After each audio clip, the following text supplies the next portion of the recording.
this very expensive conference center on an island in the Baltic Sea. You all realized how difficult it is to get here, how much time it takes, it costs money, and of course that is the same for all the materials here. Every tomato, every paper clip has to be shipped to the island, and so from an economic point of view it doesn't make any sense at all.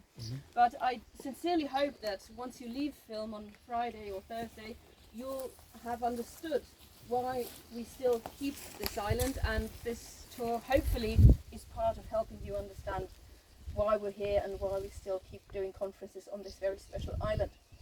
A bit of the history of Vilm. This has been an island since 3,000 years, and the name Vilm comes from the Slavic word for ilumu, which means elm, so basically kind of elm, kind of tree. Which is what? Bitte? Ulme. Elm? It is what? Ulme, a tree. Oh, it's a tree. Okay. It's a tree. There are still a few elms on Vilm, but mostly it's oak and beeches and stuff like that. And so this has been known as the Forest Island or the Virgin Forest Island. You'll find that claim on lots of publications about Vilm, and in an hour I'll be sort of asking you again, do you think this is a virgin forest? And I'm curious to hear what you have to say about that. And you don't need to be experts on forests or trees to give me an answer on that. So this always basically was an inhabitant island. You have marched past the cross, so there used to be a chapel here, there used to be a pilgrimage here, but basically this was home to a farm and lots of animals. And so the animals roamed free on the island, basically lived amongst the trees and fed themselves, and was slaughtered ever so often. And so over the centuries this was basically a farmstead, you could say. And I will tell you why there are so many very old trees on this island, but we'll keep that for later. Now I'd like to go back into the recent history of this island, so only about 30-40 years. Because I understand that not all of you might be quite as familiar as we are with recent German history, and so I'd like to go back with you into the history of the two Germanys, but let's move first and then I'll tell you all about these buildings here. One question before you go. How much of incentive goes into preserving this place the way it is? Got no idea. I've got no number, but it's lots of work and everything has to be funded so we can upkeep this island.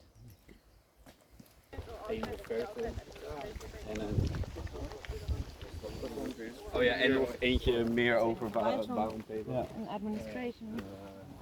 Also not only here on film, but also on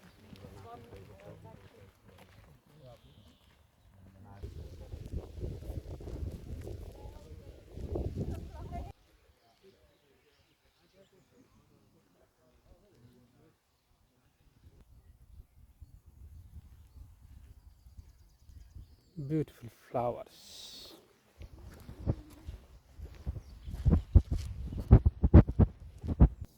Some sheep are living here.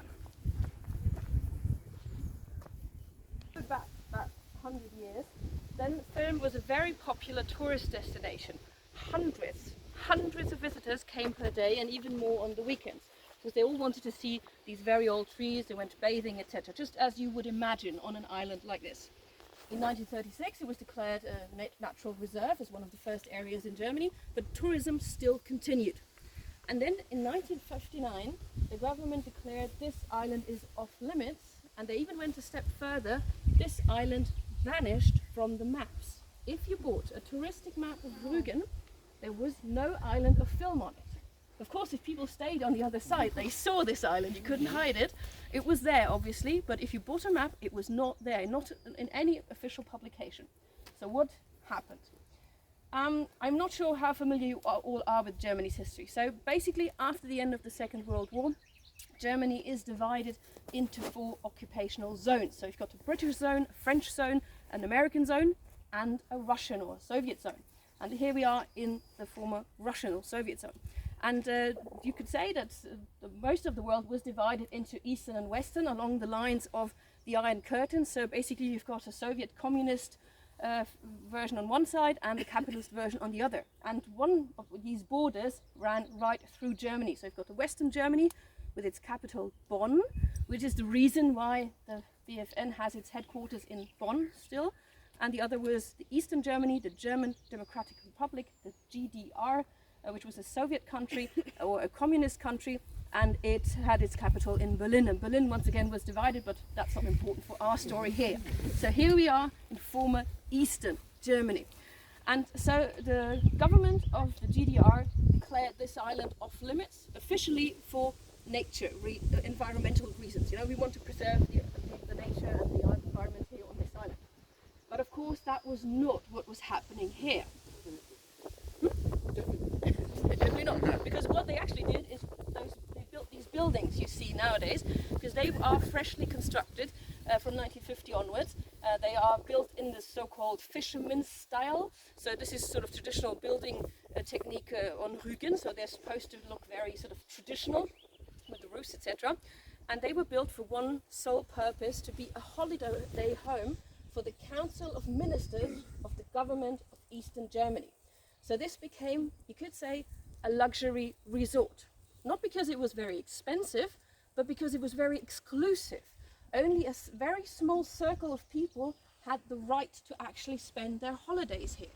So only if you were a minister in this council, you were allowed to spend your holidays here, and then of course you were allowed to bring your family. And winters can be quite cold and bleak here, so this tended to be a summer residence, of course. So that meant that there was actually only people on this island for a rather short phase of the year. And of course, from a democratic viewpoint, that was not a good thing, but from an environmentalist viewpoint, that was very good for the island, because it meant way less tourists, and nature managed to sort of, let's say, stay intact or even regenerate in some parts. It was very good for wildlife, for example, and of course very good for the beaches, etc. So there's very few people actually who could come to this island. Of course people were working here, so even if the official version in the news was there's nobody staying here, this is just the environment being itself, of course there were people working here who lived on the other side. Just in April we said goodbye to an employee who had been working here for 46 years in the kitchen. So of course, you know, she came to work here, and when she went home, of course she told people what she'd done here. But this island was shrouded in mystery for so many years that even though nowadays this is a united Germany, there's no ministers staying here on this island, but usually they're not, this island is still sort of a bit set apart from the mainland, because there's still many people who live on the other side who've never been here, because it's not so easy to get access. So you are really amongst the very few privileged people who actually get to stay here, to sleep here. And the buildings you're staying in are the same buildings these ministers used to live in. Of course they've been renovated a bit, but the outlay has not changed at all. They used to be white, now they're yellow, but that's basically the single difference since those days. If I interrupt, could you please talk about the roof that is made of? Sorry? The thatched roof, They have to be the material. They have to be renewed ever so often. They are made of reeds, I think that's the word. And it's a very special technique, and it's getting increasingly difficult to actually find people who know the technique. And so of course there were rumors about luxurious kitchens and buildings here. So rumors about golden faucets in the kitchen and stuff like that. None of that was true. But what they did have was Western standard, and that of course must have looked pretty luxurious to some people living on the other side who were just not used to that. So from a visitor from the West, from that point of view, it would have looked normal, I'd say. It would have looked new, I suppose, but that was about it. But for people not used to that, it must have looked a bit luxurious. They did not have any fancy cocktail parties and excesses here.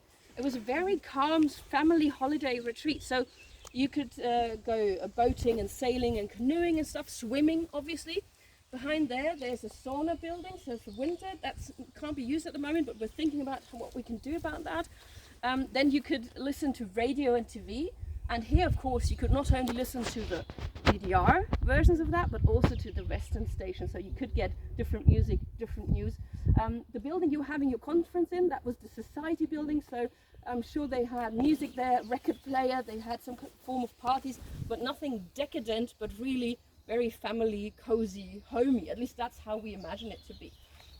And for simplicity's sake, call him the Prime Minister of the GDR, Erich Honecker. He came here a few times. He was actually not allowed to stay here because he was not one of the council of the ministers, but he was married to Margot Honecker, who was the educational minister of the GDR, and she stayed in that house with her daughter or with her grandson, and he came along sort of one or two times. And in the guest book it says Margot Honecker and husband. So, because he was only allowed to be here because of her. And so this used to be a very, very special retreat. And I'll answer the question how this became something completely different, but let's get into the forest. On these wars, and sometimes the population of this island didn't even know what's going on in the world around here, so they didn't even know, okay, France this is in war with Germany and so on, and things like that, so they are very separated here since the beginning of the population days on Vilm.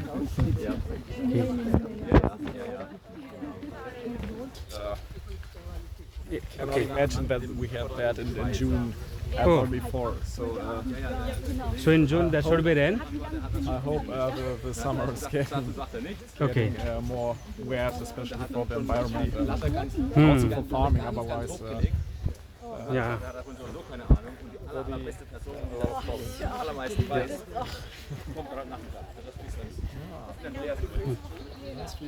Yeah.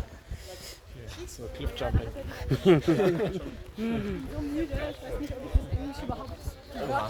Oha.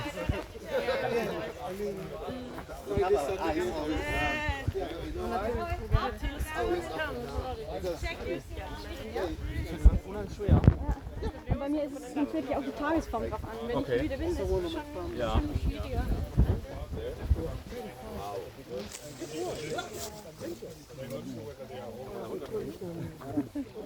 It's a black snake. It's always very big. Untouched beaches. It doesn't bite, but it sticks. Nice. Yeah. And so you have to prevent your hand. Yeah. I saw it, I was going to the side. Men det finns en tidsgräns för det då? Beautiful natural forest. Nej. Och det har vi typ nej, och då är det typ naturskog som vi har till, vad är det, 3-6% kvar av, eller vadå?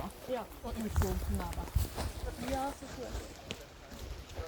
The Kodak moment to get enough pictures.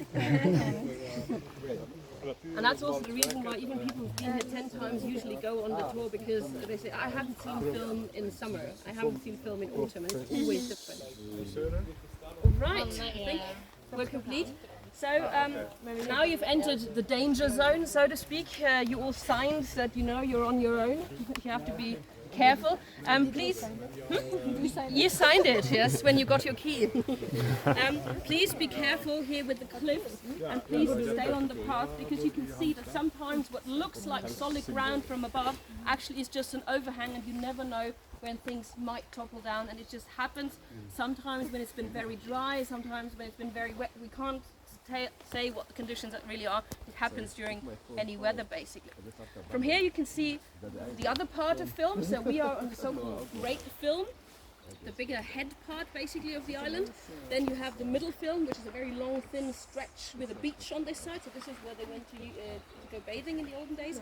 And then you have the Little Vilm on the other side. So everything from over here down there is off limits, and as I said, I don't know anyone who's ever been there. I understand once or twice a year rangers are allowed to do some monitoring there, but that is about it. It's completely untouched, and I actually really wouldn't know how to get there, because there's so many bushes and whatever, so you probably would have to go there by boat. You are not allowed to come here by boat. There's a 100 meters buffer zone around the island, so only our boats are allowed to go into the harbour. Everyone else has to keep a distance, and they're actually thinking of expanding that buffer zone to 1 kilometre to make it even bigger. At the moment it's 100 meters. That is not far actually, you know. And as we walk around the island, you'll notice that, for example, the wildlife here, the birds, they have different behavior compared to in a city. You know, in a city, birds don't really care about you. They're just used to you. And here they sort of flee, and you hadn't even noticed them yet, because here they are used to having their peace and quiet very much. This is also where you get an idea of the reason for the wealth of this era in the Middle Ages, for example, and that was herring mostly. This used to be full of herring. This is the area where the herring spawn, where they give birth, where they, you know, they don't give birth, but where they lay their eggs, you could say. And this is part of the Baltic, but it's the so-called Bodden. So it's not really part of the Baltic because it's very shallow, it's a bit warmer than out there, there's much less movement, a lot less wind and waves. And this used to be the ideal place for the herring to spawn because there were so many plants underwater where they could spawn, where they could lay their eggs. And so, to harvest the herring, to do the fishing, the fishers came from Stralsund or whatever, and there are stories that they didn't have to use nets because there were so many fish in the water, they just took a bucket and bucket-wise got the fish out of the water. And the herring is getting less and less and less. So now we only supposedly have about a third of the herring population compared to 30 years ago, just as an example. And there are several reasons for this. One of the reasons is the water is getting less transparent due to pollution, for example. Yeah. So that means before the plants could grow down until a depth of 14 meters, and as the water is less transparent, they don't get enough light, so it's only 3 meters, only down to a depth of 3 meters. So a lot less space, a lot less plants for the herrings to spawn. And then of course the water gets warmer. And that is something that happens to other animals as well. The herrings come sooner to spawn because it's warmer, but the plants they then feed on haven't developed yet. So basically what happens is you've got all these basically tiny herrings, they need food, but there's not yet enough food because the plants haven't catched up, so the macrophytes are missing. And so that's basically the two main reasons why the herring is getting less and less. I don't know whether you saw it yesterday, but there was a big ship in the harbour in Lauterbach, one of these blue ships who sort of they're mostly here to study the herring and how the larvae and the eggs and so on and where they are doing, but basically we're pretty sure there's a lot less than there used to be, and this is basically where they used to come and heap them out bucket-wise, and that's just not happening at the moment.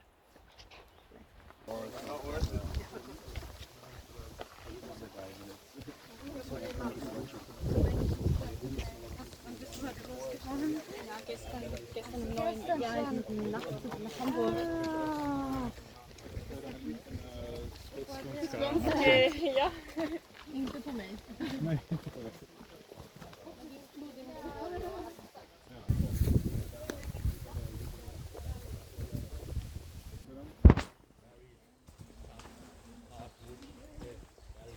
That's a tree.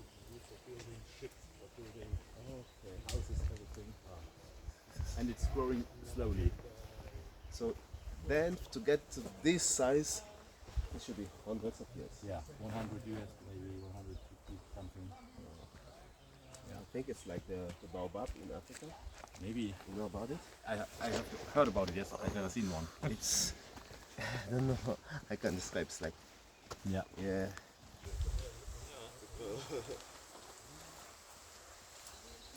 This is really nice. Very, very beautiful. I love more places like this. Yeah. It's very nice. Great place. Yeah. Is that a seaplane? Or what is that? That's some red color in the sea. That's a boat, no? The other end of the Bodden, of this sort of big bay of the Baltic Sea, and you can see Greifswald, which is one of the big cities here, and they have a very old university, and technically it's the oldest university of Sweden, because when it was founded, this was all Swedish. I've stopped here for a simple reason. I've brought the binoculars. You're welcome to use them, because you can see an artificial island behind me. If you want to take a look, feel free to pass them around. On this one? It's not built by whom? That's the question. Do you all see it behind me? Where the ship is passing, you can see an artificial island just popping out of the waters. And there's some binoculars over there as well. So, during the GDR, during the existence of Eastern Germany, this used to be, it's an artificial island. It was built on 600 wooden pillars, and it is used to demagnetize submarines. So submarines cruising through the water are charged with electricity. They become magnetic because of the waves beating against them and because they're driving around the globe. And that made them easier to detect for underwater mines. And that's why they had to be demagnetized, and that happened here. And so this is another sort of mysterious artificial island in the middle of the Bodden. So it's a very strange island. It's very tiny. It's basically just two buildings. They never had any fresh water supply. I mean, how would you do that in the middle of the Bodden in those days? They had no electricity. They just sat there for a week, and then their discharge came, and the next team had to be there. And so that was another very mysterious thing for the people living in Lauterbach. They sort of saw this artificial island. They were not allowed to go anywhere near it. They were not allowed to go anywhere near this island, because at strategic points, fishermen's boats were stationed, where people of the secret police, disguised as fishermen, sort of stood there making sure nobody entered this island. So this must have been a very sort of shrouded in mystery part of Germany, where you were not allowed to go wherever you wanted.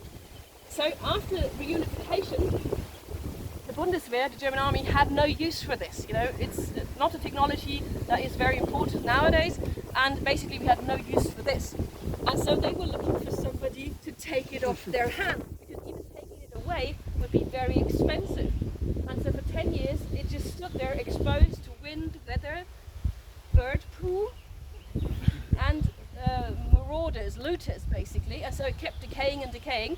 And I don't know how they did it, but a few years ago they found two people to buy it for a basically symbolic price. And let's say these two people are very artistically inclined, and they were thinking about making it a meeting point for arts and crafts. But I don't think they realized what they had gotten themselves into. It's covered in several layers of bird poo. It's one of the most expensive bird toilets in the world, I suppose. Again, nobody can go there. I understand from what I've been talking to the skippers here on the boat, you can't really go aboard anymore because it's so unstable. Part of it has sort of been going down, getting closer to the water, and you're not allowed to go there and just wash off all the bird poo into the bottom. You know, that would be a sacrilege. So how do you get it off from there? So I don't think there's anything happening with it right soon, and we're just waiting for it to collapse, and then I don't really know what we're going to do about it then. So I don't know how the German government managed to get it off their hands for €1 probably, but they managed to do so, and they found two people. I'm sorry to say that, stupid enough to find it. And so keep your ears and eyes open, and next time you come to film, just take a look whether it's still there. I wouldn't be too sure about it. But if you've got a good idea, I'm sure they would be happy to sell it to you. So, had a TV team who wanted to do a documentary on there with one of these artists, and so he had to bring them over with the boat. And the smell apparently was so strong that even from a distance you sort of realized it was very smelly. And then the poor interviewer, the lady, she had to get onto this island, and it was very slippery, so she sort of didn't manage to keep clean. And so then the TV team told him, could you please say we have to leave now? Make up some reason we want to go. So he said, yeah, in the naval times, we need to go. And they all sort of fled from the island, and they had several meetings scheduled in the afternoon. They all went to their hotel rooms to wash because they all sort of felt very dirty. So if you've got a good idea, let us know. We can set you up for a purchase.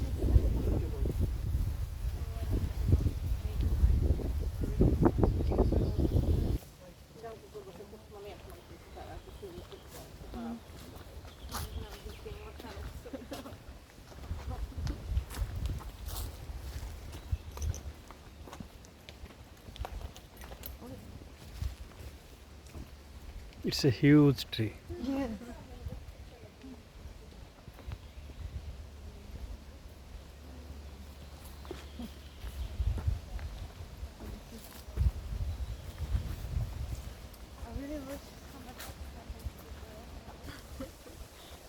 Going down.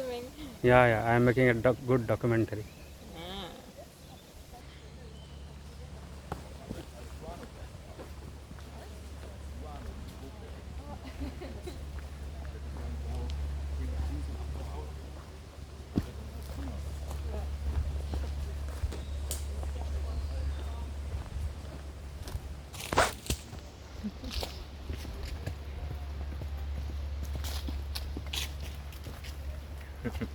So here I think you might get an idea why film is so very famous for its trees, because they are very big and they can be extremely strange creatures, very beautiful. You see these beaches like that, they twist and turn because of course they're exposed to wind You don't know where their roots are going. Probably very difficult to get water in this spot, clear water, you know, not salt water. And then there's this tree, you know.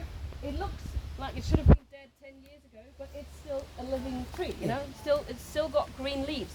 And people who've been doing tours around here, they could tell you stories, you know, how it used to be a whole tree, then it broke, but it still lived, then this part fell off, this part fell off, so, but it is still there. And these trees have inspired artists for centuries. That is one of the reasons why film was such a popular tourist destination before the Second World War.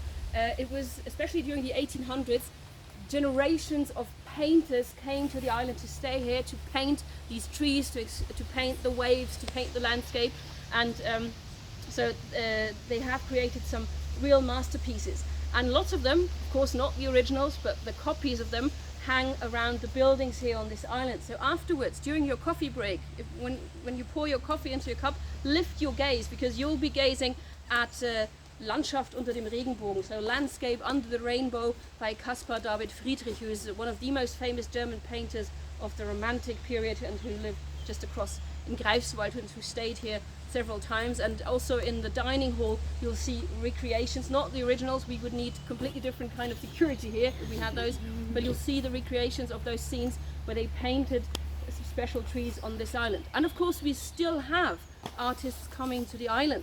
So you might find, if you walk this again on your own, for example, you might find an artist sitting here on a stool painting someone. They're allowed to do that. There are modern artists living just across on the other side of the water who've painted the same tree decked over and over again. It's just so fascinating to see what they make out of it and how they sort of are chronists of the changing here in the trees. And this, I think, is sort of the most spectacular example, because it looks like it should have been dead ages ago. And the first time I was here was 3 years ago, and I already have pictures in my phone from the same tree that looks completely different now, because, you know, branches fall off and so on. So that's why so many people like to come back to film and sort of compare their memories, and especially compare the different seasons.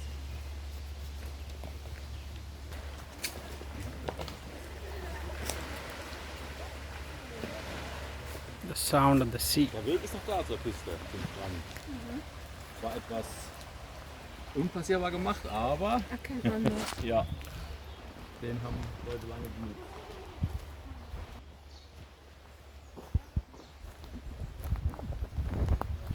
This tree must be many hundreds years old, Yeah. or probably thousands. No, hundreds, not thousands. I always imagine with these trees Must I've be having. experienced Yes, over the time. yes. They might have seen so many people. Yeah. Some seeds. Tell again. Book. From this Beach. and from that. Bookweed seeds. Yeah. That's from this. Okay. So are This is, these are edible? Yes. Edible. Yeah. This is not edible, but inside, Oh, inside. there are little edible things you Okay. can, but they have very strong skin. Can you And- get one and show it? I am just trying to capture. You mean, I Yeah. should. Oh, okay. Yeah. I thought you wanted Yeah. to have one. Yes.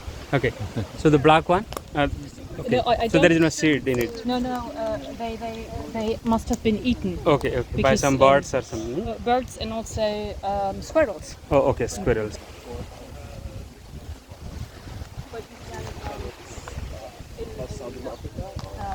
supermarkets that Oh, this is sold in the market.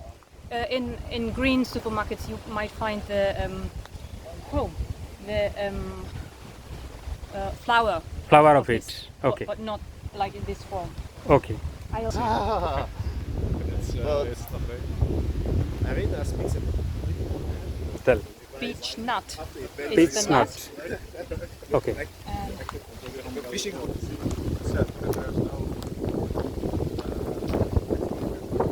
This is probably a big branch that has fallen from that tree. maybe Yeah. the top.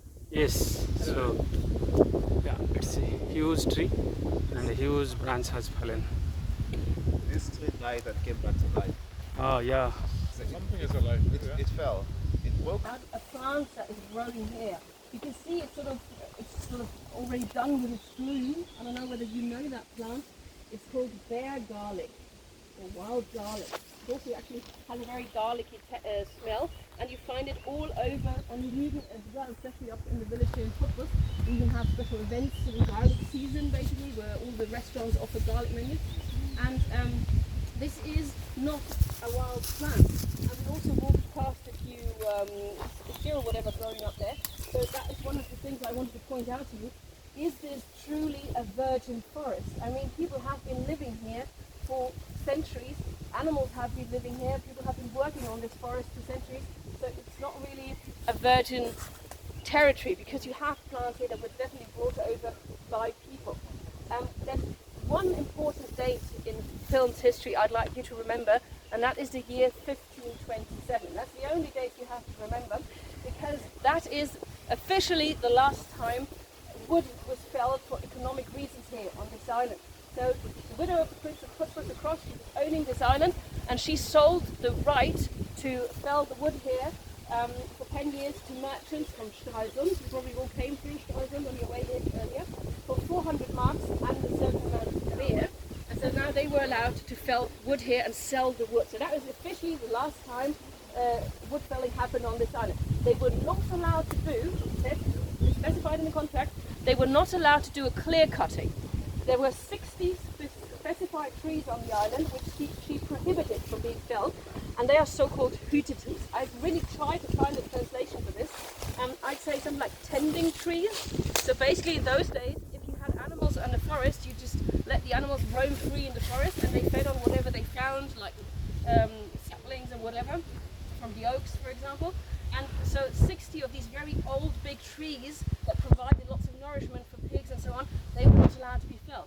And those are basically the background for these very old trees here on Vilm. And so there might be trees on this island who've been here since then, and we'll be walking past a few of them in a moment. So I'm not a specialist on trees, but some of them sincerely give you the idea they could be not old, or they give you an idea what they must have looked like in 1527, and that's the reason why they were preserved.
And so I think 300 swimmers are shipped over to our island, and then they swim back to the harbour.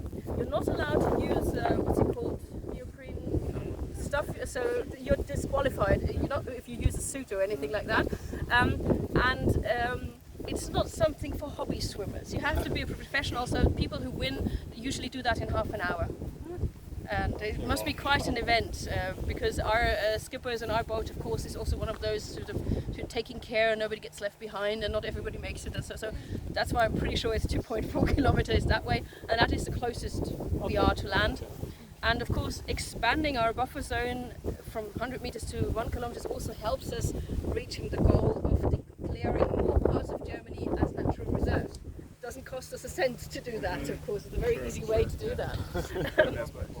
If you remember the cliffs we stood on, as I said, they change quite a lot. Stuff topples down into the ocean, and you can see there's a sandbank where the birds sit. So this is one of the parts of the island called Great Hook. There's also a small hook at the other end where this sand, these bits of the cliffs sort of gets washed ashore again. So we're getting longer there and narrower there, you could say. So film is ever changing. One of the other reasons why this changes so much.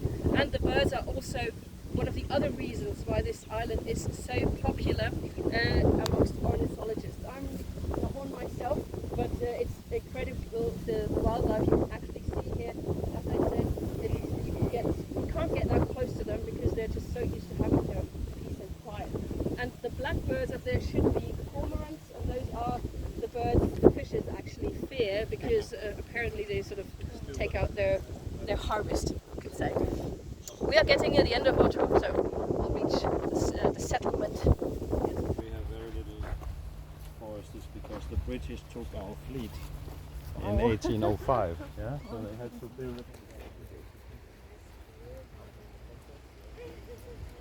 It's like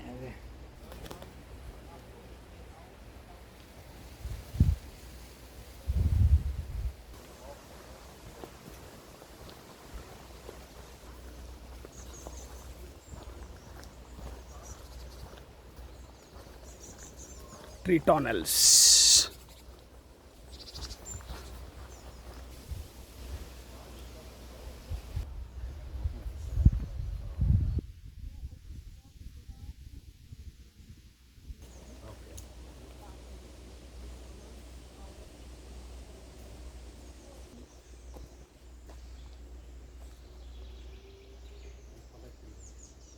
Pretty.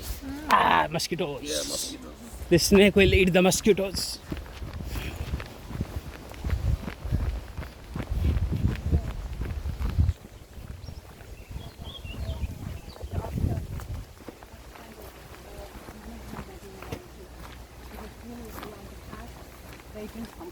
Yeah.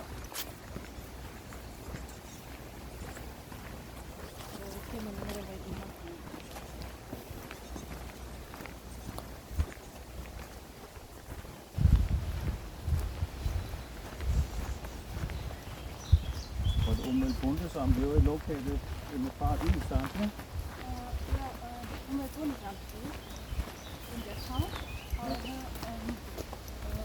Some sections are in Berlin, and some sections are situated in Berlin. Ah, okay.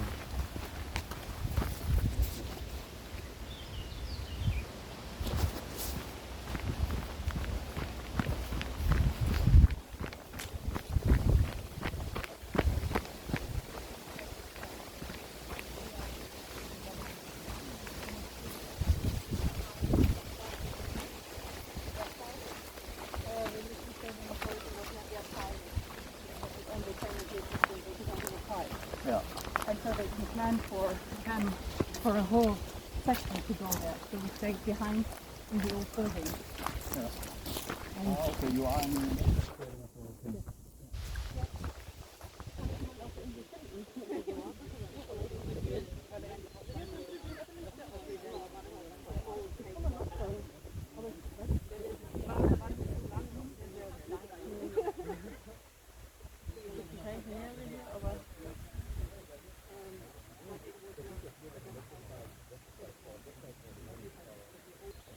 Alright, so believe it or not, this has to be the most photographed spot on the island for a very simple reason. Of course, ever so often politicians still come to visit on film, and usually they arrive late, so they don't have time for the entire round. So what we do is collect them over here, get them as close as possible to the water, and this is a picture opportunity. Because up there you see sort of white buildings up on the hill sort of gleaming at us, that is Putbus. That's what I mentioned. That's where the sort of the noble house of Putbus resides. The whole of Putbus has white buildings, classical buildings built 200 years ago with rose bushes in front of them. It's very spectacular. And so this is basically, we've got pictures of Angela Merkel staring out over here, and we've got pictures of King Charles III, who was then Prince Charles, who visited 20 years ago. So this is the place where we sort of have a picture opportunity with it, you could say. One question I think still remains, and that is, why does the Federal Republic of Germany indulge itself in having a conference center in the middle of the bottom of the Baltic Sea? And I sincerely hope that at the end of your stay you'll have understood why, and that is the so-called film spirit. We coop you up here. You have nowhere to go in the evening. If you'd all met in Berlin, of course, getting there would have been very easy, but in the evening you'd probably all gone off to Berghain and to the clubs and do whatever you wanted, and you would have met again in the morning. Here it's different. You sit next to each other at dinner, you share houses, you sometimes even share bathrooms, and if you have students here, they sometimes even share rooms here. And this means forges a very close-knit community. People who have met here on film during a summer school, they often keep in touch over decades. It's an alumni network, you could say, and this produces very good talks. Lots of very difficult talks are held here on the island, you know, prep meetings for sub-societies and whatever. And sometimes it's very difficult to get all these people together at one table. And as they all know, we have to sit with each other at dinner.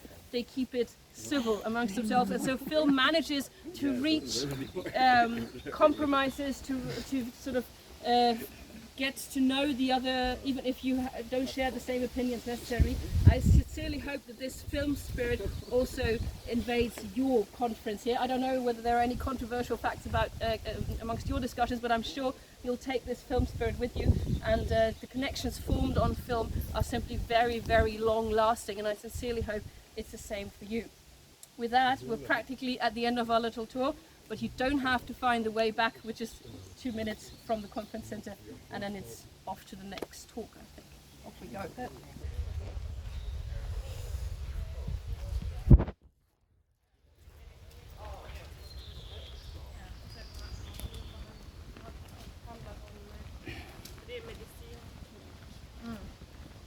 Yesterday I tried to do some push-ups, but it wasn't great on the card. Yeah. When we are here on the island. I know the first time here. Oh really?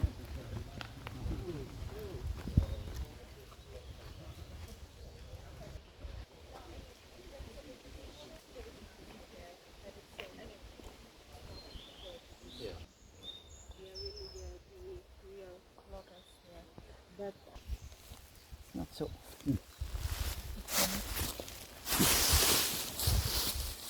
Yeah.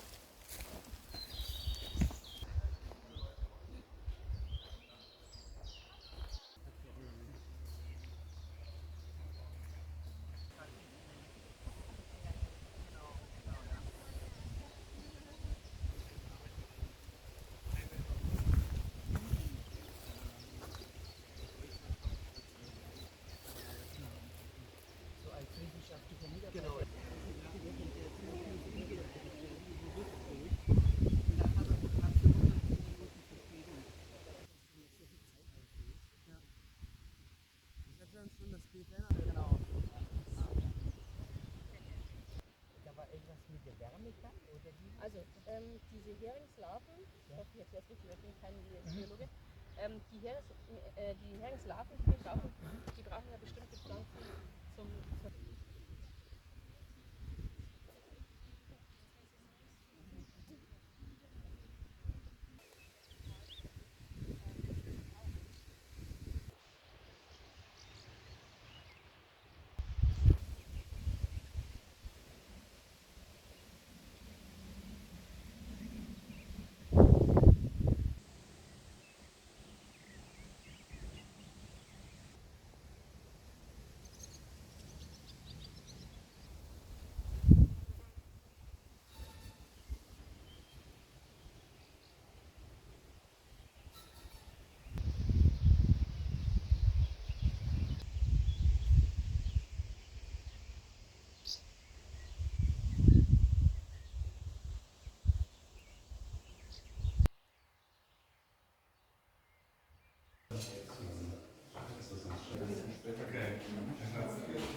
This is the conference of BFN in Vilm Island. Oh ja. Kann man mal auch im Bild.